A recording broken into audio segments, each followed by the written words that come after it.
नमस्कार दोस्तों, मैं सीए नरेश भाटिया। आज हम बात करेंगे जो टीडीएस कटता है ना प्रॉपर्टी को बेचने के ऊपर, खास तौर पे जब एनआरआई बेचता है।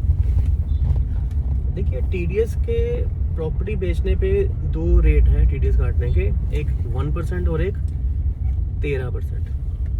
13% ऐसे है कि रेट तो 12.5% है, सेस लग जाता है, सेस मिला के वो 13% हो जाता है।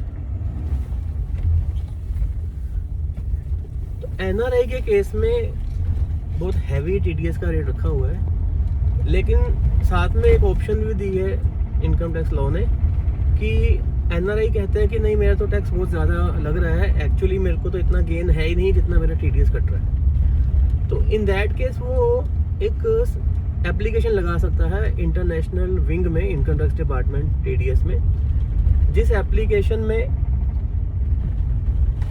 वो लोअर सर्टिफिकेट की एक रिक्वेस्ट डालता है इनकम टैक्स ऑफिसर को कि मेरा टीडीएस इतना हैवी नहीं लगना चाहिए क्योंकि मुझे गेन इतना नहीं हो रहा है। तो डिपार्टमेंट उसकी सारी पहले कैलकुलेशन उससे मंगवाता है कि आपने कब कितने की खरीदी थी, अभी कितने की बेच रहे हो, और उसको डिपार्टमेंट जब सेटिस्फाई होता है कि वाकई आपका गेन इतना नहीं है जितना 13% टीडीएस कट जाए।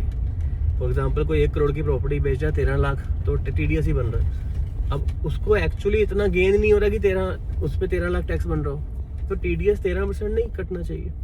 तो डिपार्टमेंट वो कैलकुलेशन करने के बाद उसको 3%, 4% का एक सर्टिफिकेट इशू कर देता है। तो जो टैक्स 13% कटना था, वो मान लीजिए अगर उसको 3% का सर्टिफिकेट मिलता है तो 1 करोड़ के पीछे वो 13 लाख की जगह सिर्फ 3 लाख टीडीएस कटेगा।